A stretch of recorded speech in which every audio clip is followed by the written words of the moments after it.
Hi viewers. பிரிந்திருந்த எம்ஜிஆர் கண்ணதாசன் சேர்த்து வைத்த சூப்பர் ஹிட் பாடல் எது தெரியுமா? வாங்க வீடியோவை முழுமையாக காண்கலாம். வீடியோக்குள்ள போற முன்னாடி எம்ஜிஆரை பிடித்திருந்தால் மறக்காம லைக் செய்து கொள்ளவும். கண்ணதாசனும் எம்ஜிஆரும் இருவேறு துருவங்களாய் பிரிந்து இருந்த காலம் அது. அரசியல் காரணங்களுக்காகவே எம்ஜிஆரை கண்ணதாசன் கடுமையாக விமர்சிப்பாராம். அதனால என்னோட பாடல்களுக்கு கண்ணதாசனை பாடல் எழுத எம்ஜிஆர் கூப்பிடுகிறது இல்லையாம். அந்த நேரத்தில் தான் அவர் வாளியை பயன்படுத்தியுள்ளாராம். அது மட்டுமல்லாமல் ஏராளமான பாடலாசிரியர்களில் உருவாக்கி வைத்திருந்தார்.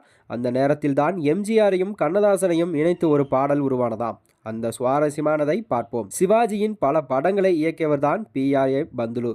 அப்போது சில படங்கள் சரியாக போகவில்லை என்றும் அதனால் பொருளாதார நெருக்கடியில் இருந்துள்ளாராம். அந்த நேரத்தில் தான் என்ன செய்யலாம்னு பார்த்தபோது அவரது நண்பர்கள் எம்ஜிஆரை வைத்து ஒரு படம் பண்ணுங்க, எல்லா கடன் பிரச்சனையும் தீர்ந்துடும் சொன்னாங்களாம். அதனால் எம்ஜிஆருக்கு என்ன கதை பண்ணலாம்னு யோசிச்சாராம். அப்போதுதான் அவரது கதை இலாக்குவில் KJ மகாதேவன் சாகசம் நிறைந்த ஒரு கதையை சொல்ல அவர் பிடித்து விட்டதாம். உடனே PR பந்துலு எம்ஜிஆரிடம் சொல்ல அவருக்கும் பிடித்து விட்டதாம். உடனே வாலியை அழைத்து நாம அடுத்த படம் PR பந்துலுவோடு சேர்ந்து பண்ணலாம், கதை ரொம்ப நல்லா இருக்கும்னு சொல்லி இருக்காராம் எம்ஜிஆர். அதுதான் 1000ல் ஒருவன் படமாகும். இந்த படத்தில் தான் அடிமைகளை மீட்டுக்கொண்டு எம்ஜிஆர் கப்பலில் தப்பிச் செல்கிறாராம். மன்னரின் மகள் எம்ஜிஆரை காதலிக்கிறாராம். சுதந்திர உணர்வை பிரதிபலிக்கும் வகையில் தான் பாடலும் இதில் எழுதப்பட்டுள்ளதாம். இந்த சூழலில்தான் அப்படி ஒரு பாடலை MSV இசை அமைத்துள்ளாராம். இந்த சூழலுக்கு தான் ஒரு பாட்டை போட்டு கொடுத்த வாலி எழுதுகிற பாட்டுக்கு இயக்குனருக்கும் MSVக்கும் பிடிக்கலையாம். எம்ஜிஆர் வளர்த்த கவிஞர் எழுதுவது செட் ஆகல. கடைசியில MSVயா பந்துலுவிடம்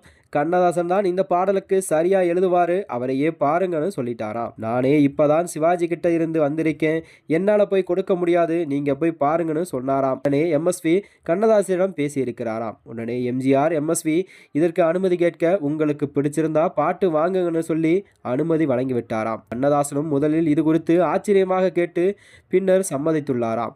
அதன் பிறகுதான் அவசரமாய் போன்லே சொல்லுங்கன்னு MSV கேட்டுள்ளாராம்.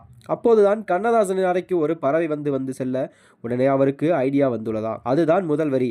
அடுத்ததாக எம்ஜிஆர் எப்படி ஆடுவார் என யோசிக்க ஒரு கையை மேலே நீட்டுவார், ஒரு கையை கீழே நீட்டுவார்.